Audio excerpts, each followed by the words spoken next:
degmada Balcad ee gobolka Shabeellaha Dhexe waa degmo noocee ah. Degmada Balcad waa tan ugu faca weyn uguna wax soo saarka badan gobolka Shabeellaha Dhexe. Balcad waxay 36 kiiloomitir ka xigtaa waqooyiga magaalada caasimadda ah ee Muqdisho. magaceedii hore waxa uu ahaa Taytayley inkastoo markii dambe loo bixiyay degmada Balcad ee gobolka Shabeellaha Dhexe. tuulooyinka faca weyn ee kala ah Xawaadley, Jaamica Misra, Farbarako, Mukidheere, Raqayle, Daymasame iyo kuwa kale ayaa hoos yimaada degmada. waxaa ku yaala warshado wax soo saar lahaa oo ay ka mid tahay tan lagu soo saari jiray dharka oo loo isticmaal badan yahay loona iibgeyn jiray dibadda oo hadda aan ka soo dhoofsano dharka iyo waxyaabo kale. manaafacaadka degmada Balcad laga soo saaro haatan waxaa loo iib keenaa suuqyada waaweyn ee magaalada Muqdisho oo bakaaraha ay ugu horeyso. beero si joogto ah u soo saara digir, galley, qamadi, cambo, muus iyo qudrado kale oo muhiim ah ayay caan ku tahay degmada Balcad oo aan maanta ka hadlayno.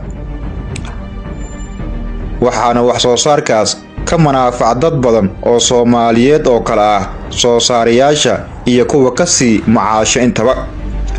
degmada Balcad waxaa maamul ahaan si dhab ah u leh oo loogu yimid beelweynta Hilibi oo leh beeraha iyo ganacsiyada waaweyn, walow ay jiraan dad kale oo ay soo dhaweeyeen si loo weyneeyo isdhexgalka bulshada Soomaaliyeed meel kasta ay joogaan. beesha iska leh degmada Balcad ee gobolka Shabeellaha Dhexe looguna yimid ee Hilibi waa kuwa inta badan ka shaqeeya nabadda iyo horumarka dalka. waana beel nabadeed oo meelna aan uga jirin wixii xumaan ah ee dalkeena soo maray. taariikhda ayaa qoraysa in beelweynta Hilibi door weyn oo qoran ay ku leeyihiin difaacidii dalka iyo ku xoreyntii gumeystaha iyo sidoo kale ka saaristii xabashida Itoobiya ee dalka ku soo duulay. inta ugu badan dadka ka soo jeeda beelweynta Hilibi waa kuwa aqoon-yahano ah oo guud ahaanba ka dhisan dhinaca iyo aqoonta.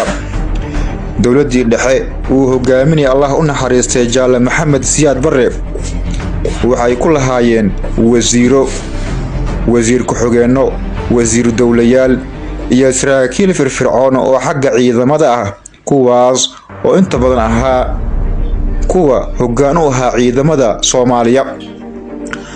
haddii aad la socotay bilow ilaa iyo dhammaad muuqaalkan wixii aragtidaada ah inoogu reeb qaybta hoose sina gaarsii asxaabtaada.